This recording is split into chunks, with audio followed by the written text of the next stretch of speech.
आजारी आहे, मला घरातलं कोणी आजारी आहे, मला कोणाला लग्नाला जायचं आहे, कोणाचं काय गेलेलं आहे, तुमचं जावं लागतंय, हे सगळ्या गोष्टी ॲक्सेप्ट करतो. पण मला आधी सांगायला लागतं तुमच्या मनासारखं नको. म्हणून माझं नाव वाईट आहे. Is a strict teacher. टाईमवर देखील बंद नाही. 6 म्हणजे 6ला शाळेत पाहिजे, नसाल तर आउट. कोणी काय असतं नाही स्पष्ट नाही. पहिले टाइम शिकला पाहिजे, मग योगा शिकावं. तुम्हाला टाइम नाही कळत तर योगा कसं कळत? कसं योगाची गप्पा मारताय? आणि टाइम बोला. 7 म्हणजे 7च्या त्यांच्या आधीच मीच असतो. तिथे असलंच पाहिजे, नसेल तर आलं. कोणी का असं कित्येक कॉर्पोरेट लोक निघून गेले, MLA निघून गेलेले. म्हटलं मी सॉरी, तुमची मीटिंग तर मी काय करू शकत.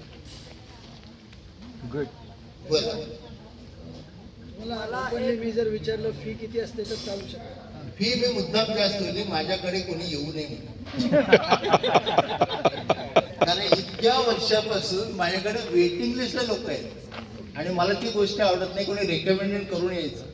म्हणून मी माधव सरांपासून लपून राहतो त्याच्यासाठी की माझ्यामुळे त्यांना त्रास होऊ नये. उद्या लोक चौकशी त्याला करतील, अरे सरांकडे जायचंय आम्हाला. माझं सर जर सांगा ना त्यांना. नाही डिस्काउंट देतो मी, माझ्या दृष्टीने मी डिस्काउंट काढीन. मग चालेल का बोला? मग डिस्काउंटचा रेट काढतो मी बरोबर. मला माहिती कसा रेट कुठं काढायचा. पण एक डिस्काउंट मी कधी करत नाही. All R same. ही गोष्ट आधी ते प्रिन्सिपल पाळायला पाहिजे. मी म्हणतो व्यापार नाही करत.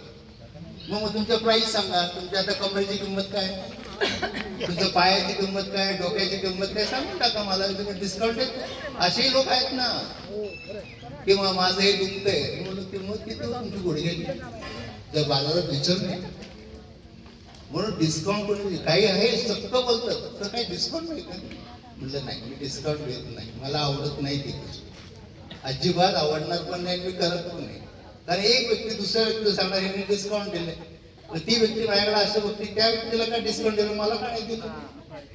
ही गोष्ट माझ्या बुद्धीला पटत आणि आजपर्यंत मी केलेली नाही, कधीच करत. बाबा यायचं ते हे नाही त्याचा मिस्टेक तोंडावर सांगतो. ते त्रास नको, त्यांनाही नको मलाही नको. आणि मला शिकवताना मजा यायला पाहिजे की स्पष्टपणा पाहिजे.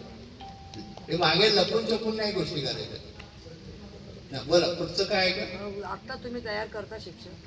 नाही, मी शिक्षक कोणाला करत नाही. फक्त मी जे शिकवतो ते शिकवतो. कारण शिक्षक केल्यानंतर जबाबदारी माझ्या अंगावर पडतो. त्या शिक्षकाने काही चूक केली, आय एम रिस्पॉन्सिबल. शिक्षक कोणी दिलं? त्यांनी शिक्षण दिलं. त्यांनी जर काही चूक केली मी जबाबदार. क्लासेस म्हणजे तुमची सिस्टीम शिकायला मिळते का? हो, सगळं शिकायला मिळते. कुठे आहे ते चिडून बोर्ड लावायला लावला. मला आवडत नाही बोर्ड वगैरे काय. सकारात्मक जिम एक आहे तिथं. नाही नाही नाही, मेन रोडला आहे. घरासमोर सारंग सोसायटी. मी सांगतो मेन रोडला आहे, मेन रोडला. मला जरा ना अय्यंगार सरांचा चेहरा यांचा साम्य हो आहे.